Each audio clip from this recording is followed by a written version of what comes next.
Vous voulez tourner avec moi dans Jean 12, Jean chapitre 12. Je vais lire la première portion sur laquelle je vais surtout baser le message, quoique ça inclut au fond tout le chapitre 12. Donc Jean 12, verset 1, nous commence en disant « 6 jours après la Pâque, Jésus arriva à Béthanie où était Lazare, qu'il avait ressuscité des morts.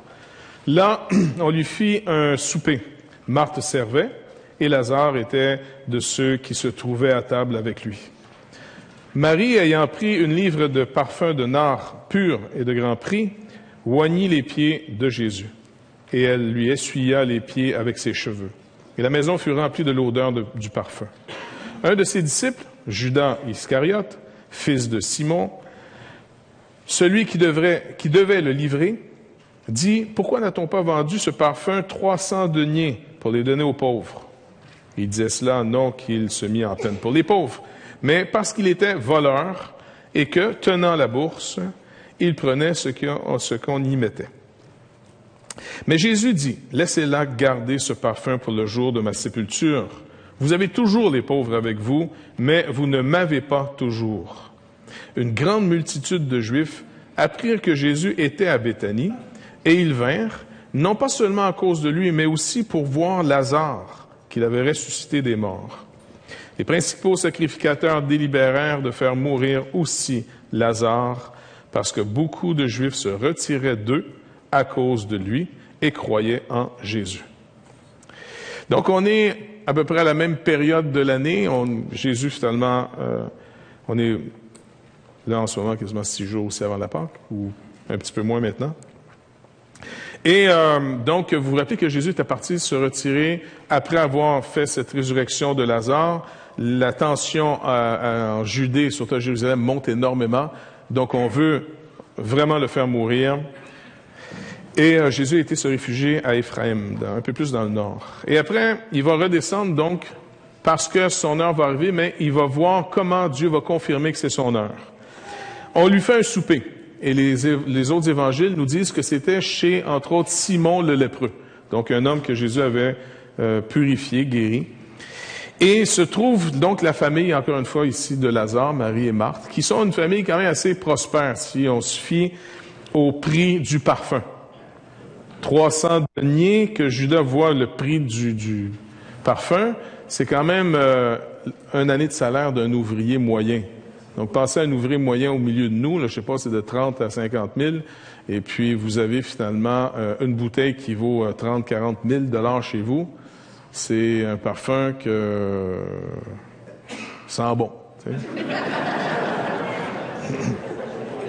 Et là, le Seigneur, finalement, dans cette maison, va vivre quelque chose où les autres évangélistes nous décrivent un peu aussi la situation où Marie va briser le seau, au fond, et va oindre le Seigneur. Ça commençait par la teinte. Les autres évangélistes nous parlent surtout que sa teinte était ointe. Jésus, quand il va défendre cette dame encore contre Judas, décrit par les autres évangélistes, il va dire « Elle a oint mon corps ». Et Jean lui souligne plutôt l'aspect où elle essuie maintenant ce parfum qui est au pied du Seigneur et avec ses cheveux. Donc, il faut se mettre aussi dans le contexte au Moyen-Orient, les cheveux sont quand même quelque chose d'intime. Et ça aurait pu quand même être mal interprété ou étrangement interprété, mais elle manifeste vraiment cet amour qu'elle a pour le Seigneur en lui essuyant finalement les pieds avec ses cheveux. Et voyez-vous, Jésus va lui laver les pieds des disciples un peu plus tard, donc au chapitre 13, entre autres, et 14, là, il fait cette cérémonie. Donc, on est dans un aspect où est-ce que les pieds représentent un peu l'aspect le plus sale du corps, où il demande le plus d'humilité. Marie manifeste ici énormément d'humilité. Et comme l'évangéliste Jean ici, comme les trois autres, soulignent la même histoire, c'est pour nous rappeler comment Marie écoute. Elle écoute et elle comprend ce que le Seigneur dit parce que elle est à un niveau qui lui permet de connaître autre chose qu'elle. Un des grands défis qu'on a dans notre vie, c'est d'être délivré de l'adoration de soi-même, qui est une idolâtrie extrêmement puissante. La preuve, quand des gens sont humiliés, ils peuvent aller jusqu'à se tuer, étant incapables de subir l'humiliation. L'humiliation, c'est encore une fois qu'on s'est moqué de vous. Et beaucoup de gens ont peu de capacité à étudier la parole de Dieu parce que la tendance est souvent de se chercher dans les Écritures plutôt que de trouver le Seigneur. Où suis-je? Qui suis-je? Et de toujours essayer de comprendre qu'est-ce que le Seigneur est pour moi. Et donc, rapidement, si vous restez trop longtemps dans cette position, très rapidement, vous allez saturer. Vous allez finalement être blasé. Vous n'allez pas trouver l'intérêt finalement que le Seigneur parle de lui, qui est votre plus grand et notre plus grand trésor. Alors finalement, Jean nous montre qu'on est à la fin. Marie, elle a une capacité absolument incroyable d'écouter la parole de Dieu pour ce qu'elle est vraiment, la parole de Dieu. Elle comprend que Jésus parle de sa mort.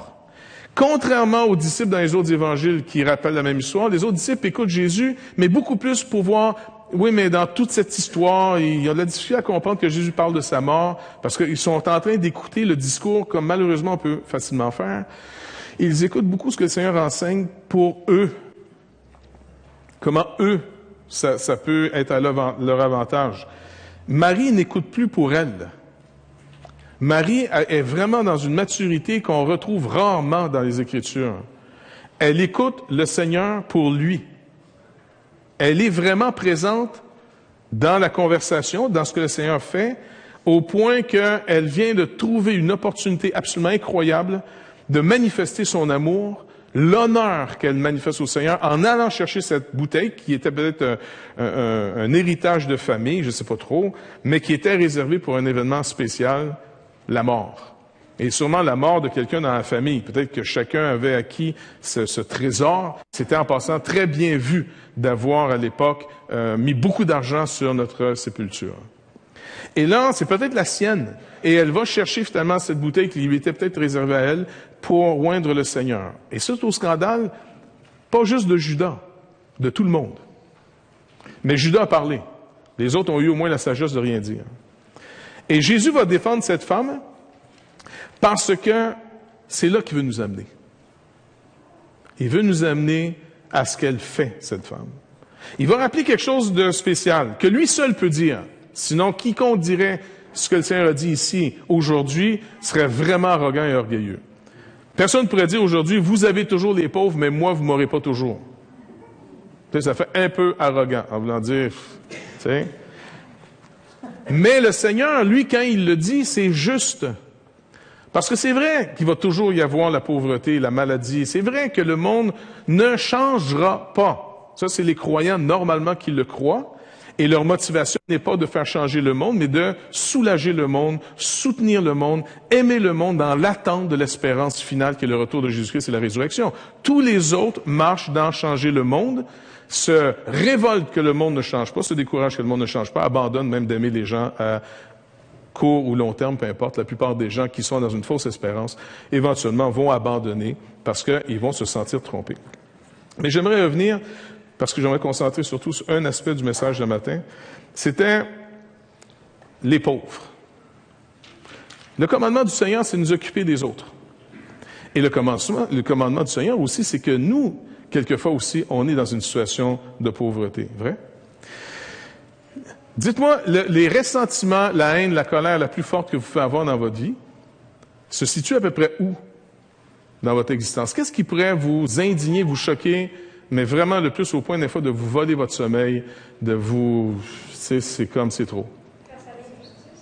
Face à l'injustice, mais quel genre? À notre égard. Hein, c'est extrêmement dur. Parce qu'il y a beaucoup d'injustices qui se fait dans le monde en ce moment, puis je peux quand même me coucher le soir en me disant c'est de valeur, hein? Mais je dors bien. Ça va? Malheureusement. C'est pas gentil, je sais, mais bon. Mais quand c'est moi, là, je trouve ça un peu plus dur. Pourquoi? Parce que je pense que c'est bien plus grave. Les autres, c'est triste. Mais moi, je sais pas si vous êtes au courant, mais c'est moi, là. Je dis, c'est que... Je dis, me semble que je suis quand même la personne la plus intéressante au monde. Non? Après vous, d'accord. Mais le Seigneur nous demande de servir, mais de manière étrange. Je vais vous lire ici ce que M. Gustave Thibon, qui est un livre, c'est entre autres Dominique qui m'a prêté ce livre-là. C'est vraiment... vous savez, il y a des gens qui ont le génie de comprendre quelque chose, puis après ça, de le formuler. Tu sais, il y en a d'autres qui le voient, mais ça prend 3 heures de l'expliquer, puis à la fin, t'as rien compris. Il y en a d'autres qu'en peu de temps, en quelques phrases, c'est comme si ton... Et M. Thibon, c'est ce genre de monsieur-là. Et je vais vous lire le passage là, puis je vais vous le relire à la fin. Vous allez voir, vous allez mieux comprendre. Au commencement, vous n'allez pas comprendre grand-chose parce que c'est intelligent, mais après... c'est juste voir, c'est là. Non, et puis après, on va relire le passage et vous allez mieux le situer dans le contexte ici de Jean 12. Vous allez voir. Il nous dit ici, il nous met en situation. Un misérable crie vers moi. Je réponds à son appel et je l'aide de mon mieux, tandis que d'autres autour de nous restent sourds à ses prières.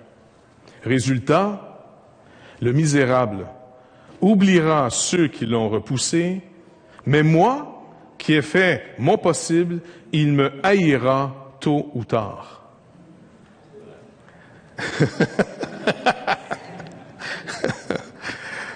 Je continue. Il est où mon tard? Il est là. Ce retournement scandaleux est pourtant si logique. Ce malheureux, dès mon premier bienfait, dès mon premier bienfait, ce malheureux, il s'est accroché à moi de tout son impossible espérance, de tout son besoin infini de recevoir.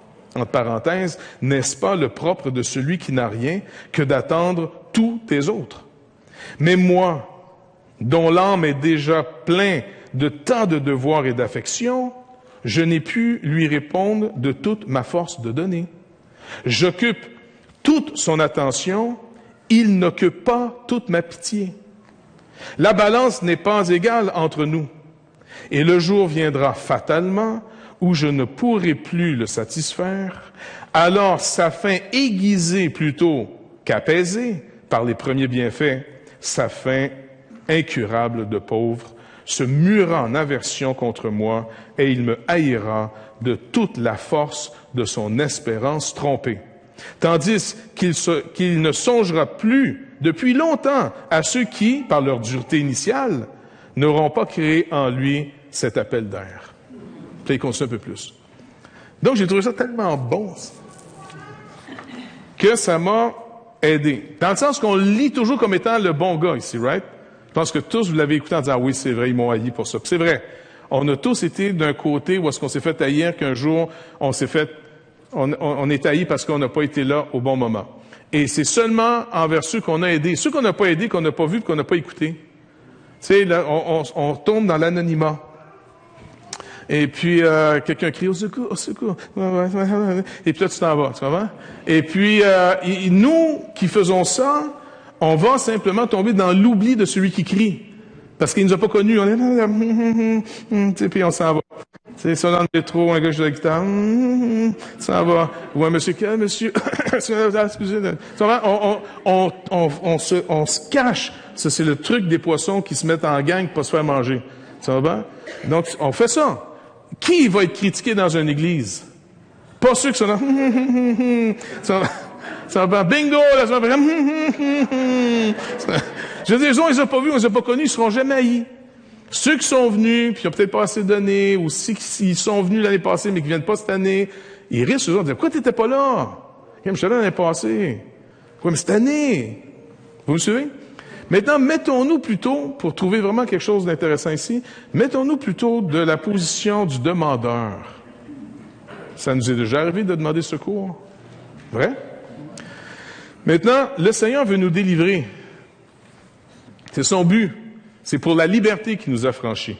Maintenant, de quelle liberté il parle? Sûrement pas de la liberté de faire ce qu'on veut. C'est pas de cette liberté-là. Il nous dégage de l'idolâtrie pour se tourner vers le Dieu vrai et vivant. Parce que nous sommes tous en ce moment les sujets d'une idolâtrie ou d'une vraie croyance. Tous. L'image que j'ai donnée ce matin pour essayer de mieux expliquer la chose ici, c'est que imaginez que tout ce que vous faites a une valeur. Donc, c'est plus ou moins important, c'est plus ou moins évalué. Mais qu'est-ce qui détermine dans vos relations ou dans ce que vous allez faire l'importance? Entre vous et une autre personne, il n'y a pas juste vous et l'autre personne. Toutes les relations sont triangulaires. Il y a moi, il y a l'autre personne, Et il y a ici la personne qui est l'observateur qui détermine la valeur de la relation. Vous pouvez l'imaginer différemment, on a tous un balcon dans notre tête. Et sur ce balcon s'assient tous nos juges. Tous ceux pour qui on vit devant eux. Ils déterminent qu'est-ce qui vaut la peine, ce qui ne vaut pas la peine. Le Seigneur Jésus-Christ, pour le croyant, est assis parmi ces gens dans le balcon. Et donc, c'est pour ça que le croyant commence à avoir un changement de vie à cause de ce nouveau personnage qui s'est ajouté dans notre vie. Il est venu en nous, il s'est installé sur le balcon. Ça va jusqu'à là, l'image, vous me suivez? OK. Ça, j'aime ça avoir l'attention comme ça de tout le monde, c'est bon. Donc, sur ce balcon, je vis devant eux et je suis continuellement sur la scène devant ces gens. Le Seigneur Jésus-Christ, normalement, devrait avoir toute la place. Il est Seigneur. Mais pourquoi, quand le Seigneur me demande de faire quelque chose, j'ai de la gêne? Qui produit la gêne? Quelqu'un sur mon balcon qui n'est pas d'accord. S'il n'est pas là, je suis totalement libre de le faire. S'il est là, c'est différent. Avez-vous remarqué que lorsque vous êtes chez vous, vous n'avez pas nécessairement le même comportement que quand des personnes viennent chez vous? Habituellement. Les gens normaux, je parle. Parce que finalement, la visite est là, ils ne te connaissent pas vraiment, tu n'agis pas de la même manière que quand tu es tout seul chez vous. C'est tout à fait sain et normal.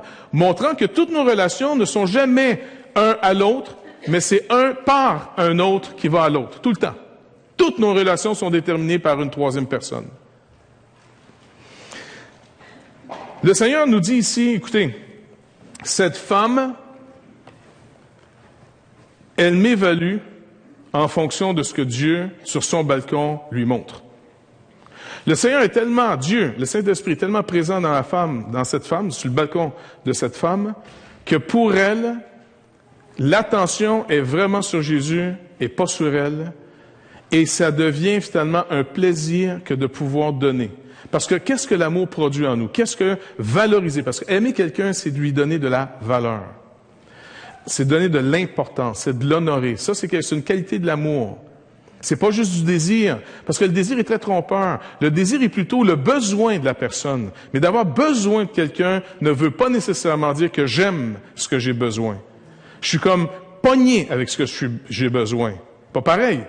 Et en passant, juste une petite clé intelligente que ça nous dit de ne pas avoir de relation sexuelle avant le mariage, c'est que quand vous sortez ensemble, si vous ouvrez cette porte de la relation sexuelle, vous venez de créer le besoin de l'autre, et le besoin va primer sur vraiment savoir à qui vous êtes en train de vous marier. Vous êtes en train de vous marier avec quelque chose qui va assurer votre besoin, et vous aurez des moyens de surprise après le mariage. Fermez la parenthèse.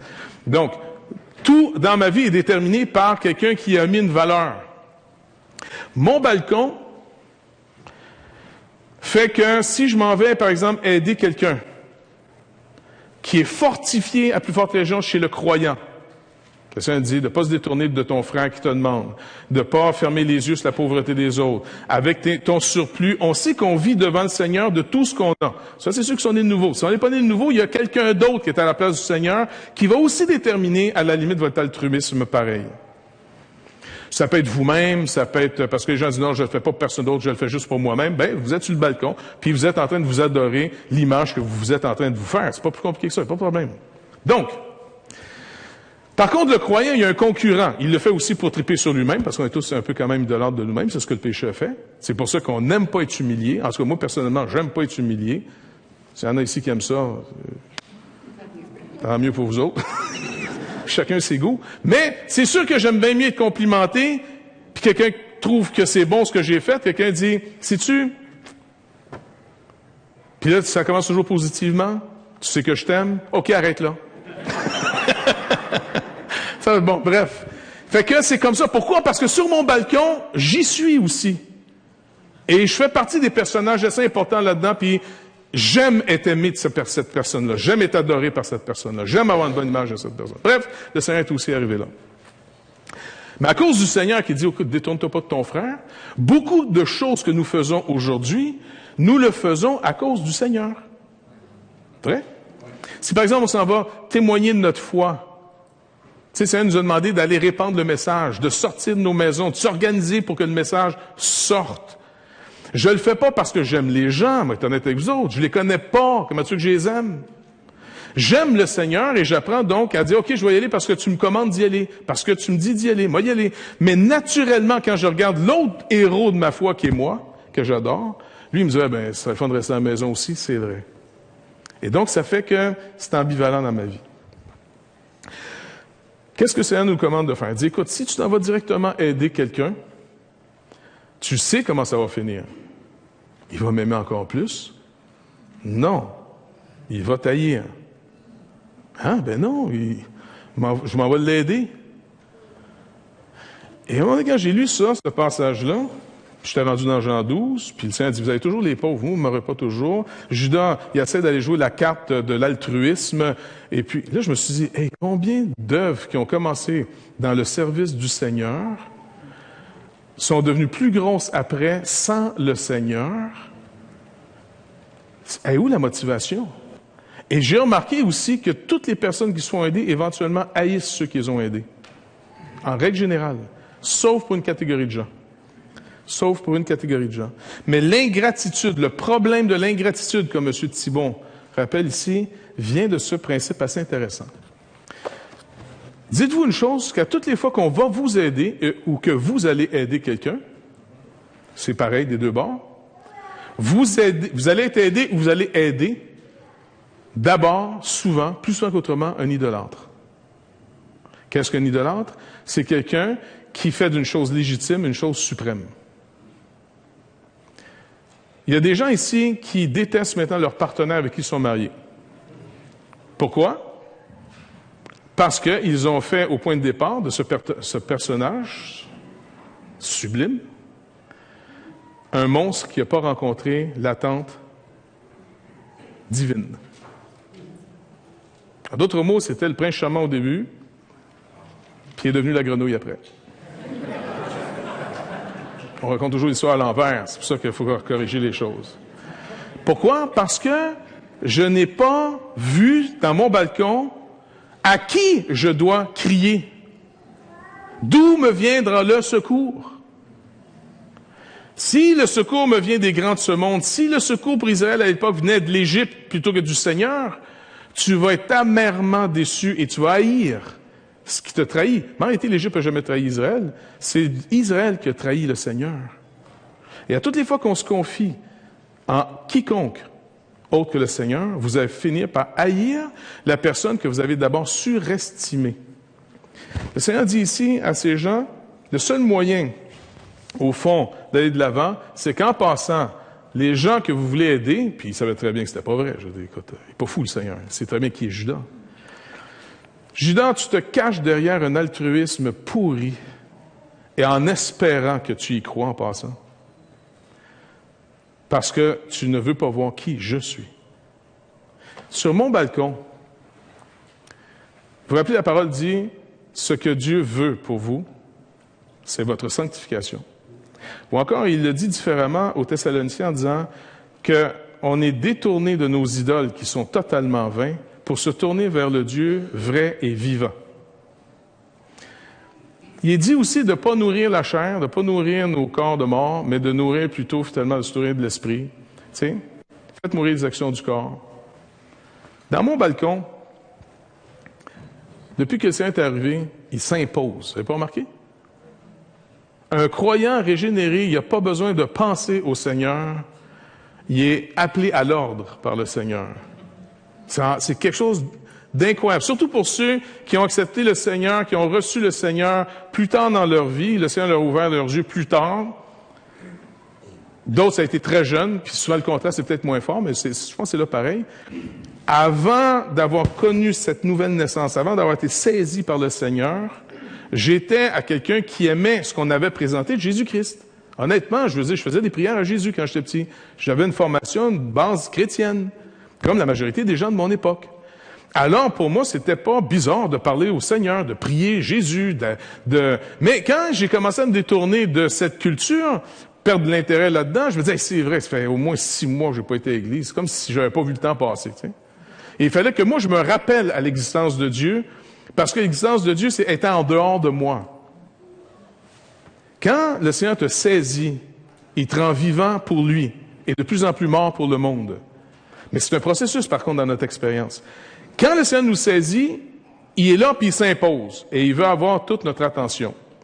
Et ça devient des fois un petit peu agressant. Vous n'avez pas remarqué? Surtout quand vous voulez pécher. Non, c'est vrai. Avant, s'il n'y avait personne, tu comprends-tu? Il y a un stylo qui traîne.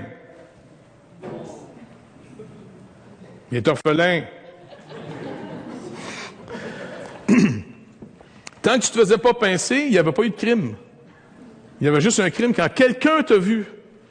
Mais depuis que tu es devenu croyant, quelqu'un te voit toujours. Quelqu'un m'avait écrit ça avant même que je me convertisse. Pasteur Yves Bousseau, on faisait de la photo ensemble. Puis on avait donc chez moi une chambre noire. Puis souvent on faisait de la photo, on développait, on passait des soirées là-dedans. Puis dans la chambre noire, ben il fait noir. Ça, je te dis, c'est le propre d'une chambre noire. Et un jour, j'allume la lumière, puis il y avait marqué sur le beam, là, le poteau, bref, le beam. Ouais, Jeff, Dieu te voit. Ça fait que cette petite phrase puis je me dis, ben, OK, parce qu'on avait chacun nos boîtes de papier. Tu sais, on achetait notre stock. Ça va, tu sais? Lui, il était très fort sur l'Ilford, et puis moi, j'étais plus sur du Kodak. Bref, c'est un autre. Mais, puis, en marquant ça, c'est comme... Tu vois, il me rappelait à ce que Dieu me voit. Et ça freine. C'est vrai que ça change un peu la perspective du péché. Dans mon balcon, déjà à l'époque, le Seigneur me rappelait ces vérités. C'est pour ça que c'est important de le rappeler à nos enfants. Je sais que le monde bat de trip quand on dit ils ont appris à leurs enfants que Dieu est là tout le temps, ça va les rendre paranoïaques. Très bonne paranoïa. Elle est très saine, celle-là, elle n'a créé aucune psychose, croyez-moi. Maintenant, le Seigneur, par le Saint-Esprit, qu'est-ce qu'il fait? Le Saint-Esprit va glorifier Jésus-Christ dans notre vie. Et il va prendre, en d'autres mots, dans la sanctification des gens, la sanctification s'opère à ce que plus Christ devient présent sur le balcon, plus mon échelle de valeur, n'oubliez pas, mes relations sont toujours triangulaires. Le rapport que j'ai avec quelqu'un est toujours déterminé par une troisième personne.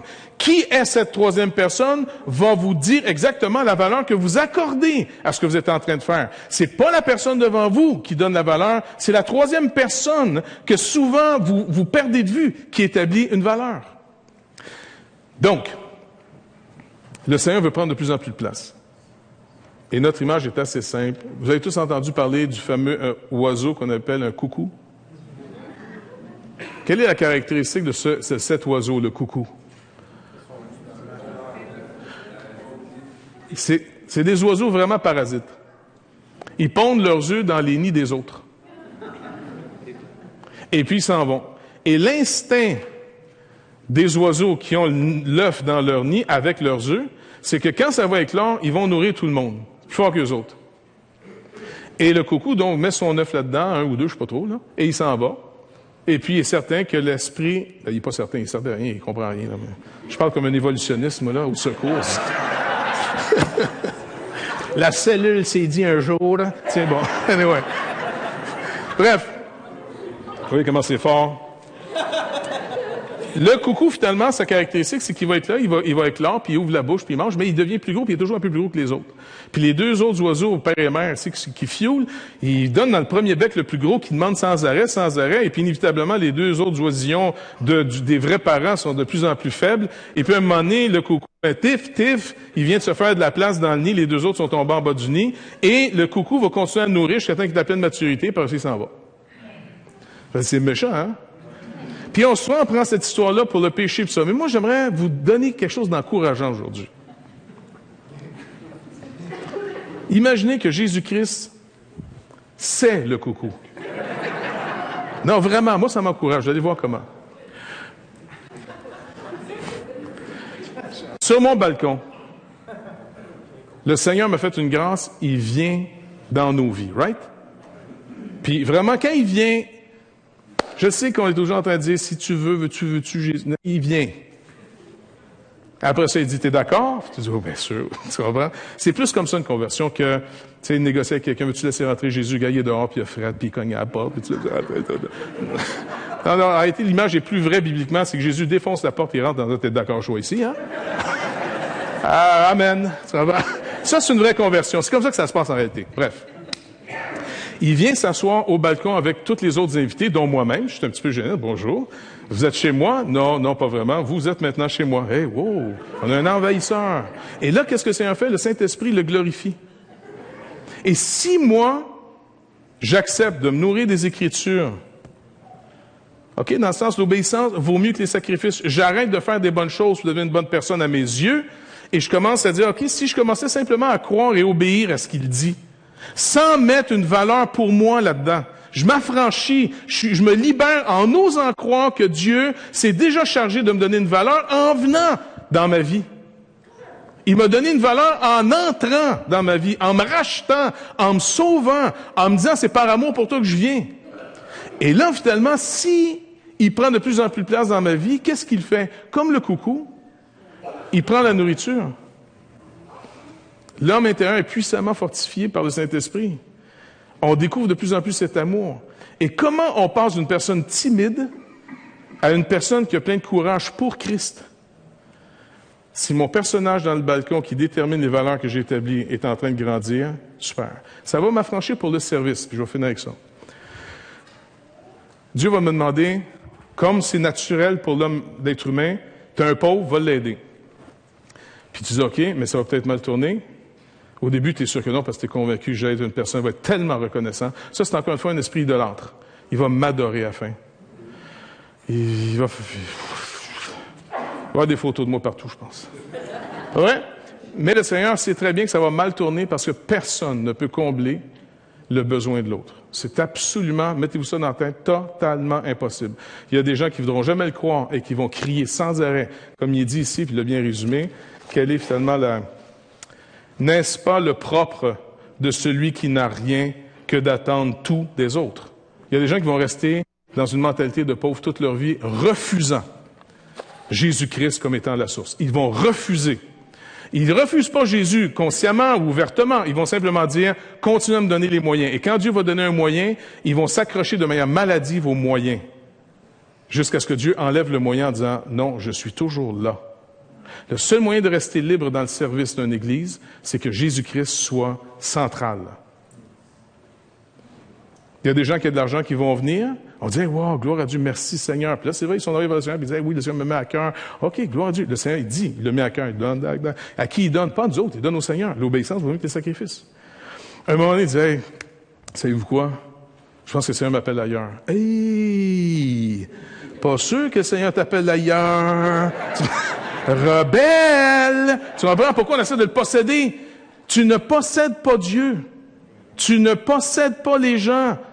L'amour psychique possède l'autre parce que l'autre, il vient de réaliser, je suis toujours en besoin de ce moyen, j'ai pas trouvé la vraie source. Il dit à la Samaritaine, si tu savais le don de Dieu, celui qui te demande à boire, tu le demanderais toi-même à boire, car quiconque va boire de l'eau que je lui donnerai n'aura plus jamais soif. Tu as été connecté à la bonne place, mais tant que tu n'as pas trouvé celui qui veut prendre toute la place sur le balcon, ta sanctification n'est qu'une mimique. Et un jour ou l'autre, tu vas être frustré et tu vas lever les feutres, puis on ne te verra plus. Pire, tu vas vouloir attaquer ouvertement l'œuvre de Dieu. Mais rappelez-vous, le Seigneur dit, si quelqu'un détruit le temple de Dieu, le Seigneur va le détruire car le temple est saint. Donc, ici, finalement, ça nous arrive à tous. Vous vous rappelez, je ne parle pas de vos péchés à vous, je n'en avais pas. Il n'y en a rien qu'un pécheur ici, fait que c'est moi, fait que je vais vous en parler. Quand on est en Haïti, on amène le container, on le trouve pas, ils nous le donnent pas. Les méchants, c'est là. Non, on dit, hey, écoute, le pasteur nous avait dit que on est là pour donner, tu sais, quand tout ce qui est en Haïti reste en Haïti. Ouais, je sais. Puis, écoute, s'ils nous le donnent pas, notre job est déjà fait, ils ont pris le stock, on n'a même pas besoin de vider le container. Puis là, j'étais là. Oui, mais c'est moi qui voulais le donner. Tu comprends-tu? Mais pourquoi c'est important que ça soit moi qui le donne?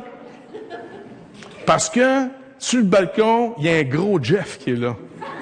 Tu comprends? Puis il est gros, pas à peu près. Puis souvent, il est là, c'est « Wow, on prend trop de place ici, là. » J'aimerais qu'on parle un petit peu de ma consécration puis ma persévérance. Je sais que c'est pathétique, ayez pitié d'un pécheur. Mais l'encouragement que le Seigneur nous donne ici, c'est compte sur moi. Fait que le matin, quand on se lève, plutôt que de dire, OK, Seigneur, à matin, ça sera pas pareil. À matin, puis je vous appelle pas à faire ça, là, tu sais, parce que trop souvent, on peut faire des cultes de même. Ça marche. Moses, ça marche. Est-ce que tu veux te repentir? Veux-tu vraiment? Oui, là, oui, là. Arrêtez de niaiser de même. Dites plus ça. C'est des niaiseries. Vous serez pas plus capable que hier. Pourquoi vous avez dit, non, là, je me consacre? Crème, ils vous ont à tous les fois, gang de nuls. Viens en avant, consacré à nouveau. Oh, ouais. Ça va, puis là, on est là. À toi dimanche, ils peuvent vous niaiser longtemps de même.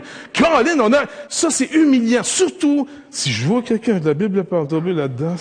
Là, le gros Jeff en haut, là, il était écœuré par la face.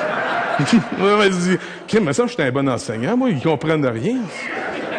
Mais Jésus dit, c'est pas de tes affaires. Et je dis, OK, d'accord. Bref, tout ça pour dire que le Seigneur dit, non. T'as vu que t'es pas capable. T'as vu que t'es un adorateur de toi-même, c'est chronique. T'as vu que dès qu'on touche à quelque chose que t'as fait, tu t'en peux plus. Tu n'en peux plus. Puis là, mais je vais changer, Seigneur. Arrête en plus de mentir. Tu sais que t'es pas capable. C'est vrai, mais qu'est-ce que tu veux que je fasse? Et le Seigneur dit, rien! Comprends-tu? Rien! Mais rien! Je suis plus là si on fait rien! Ça va faire du bien à tout le monde, ça va?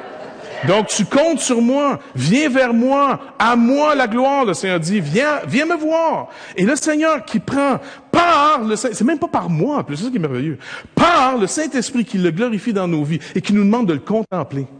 De savoir que lui est fidèle. Lui peut pas nous mentir. Lui est intègre. Lui va compléter le travail qu'il fait. Eh bien, il prend de plus en plus de place dans nos vies. Si vous regardez lui, les autres disparaissent et vous allez remarquer, votre échelle de valeur change. Attachez-vous aux choses d'en haut. Comment tu peux faire pour t'attacher aux choses d'en haut? Ça va? Regarde en haut, il n'y a rien. Il y a des spots, c'est tout. C'est quoi les choses d'en haut? Sinon, celui qui est assis sur le trône, celui qui règne, celui qui dit « j'ai réglé ». Maintenant, si tu veux vraiment changer, il faut arrêter de vouloir changer. Puis là, tu dis « je comprends pas ça ». La repentance, Seigneur, puis tu sais, de la sanctification, certainement. Mais tu peux la faire par la loi ou tu peux la faire par la foi. Si tu me regardes, tu vas changer. Si je prends plus de place dans ta vie, et je vais le faire, je te demande simplement d'être calme. Calme et de t'attendre à moi. Je ne peux pas te mentir. Crois que toi, tu es un menteur même envers toi-même, mais que moi, jamais je te mens. On en parlait justement un matin avec Dominique. Il faut arriver à un moment donné de dire, si Jésus-Christ dit qu'il m'aime, que Dieu dit qu'il m'aime, puis que le Seigneur me pardonne, c'est cette parole-là qui doit gouverner ma vie. Tant pis si je le sens pas, tant pis si je le crois pas. De toute façon, je suis qui, moi? Quand est-ce que vous allez abandonner le gros Jeff pour vraiment s'attacher à Jésus-Christ? Il y a un choix à faire à un moment donné. Et c'est comme ça que le Seigneur dit, « Hey, les pauvres, là, vous allez toujours en avoir. Quelquefois, vous allez être pauvre, quelquefois, vous allez être riche. Et ces relations ne seront jamais bonnes tant que je ne serai pas intégré. » Notre œuvre, peu importe où on la fait, peu importe qui on aide, si ce n'est pas en obéissance à Jésus-Christ, si on n'est pas en train de le faire parce qu'on va faire confiance à Christ, on va être déçu. On va être déçu. Quand on a passé l'offrande tout à l'heure, à qui avez-vous donné? Si vous avez donné à cette Église, vous vous êtes fait avoir.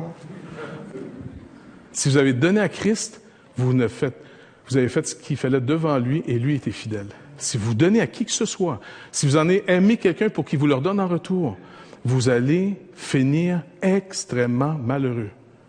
Le seul qui ne peut pas nous décevoir, c'est lui. Consacrez-vous à lui.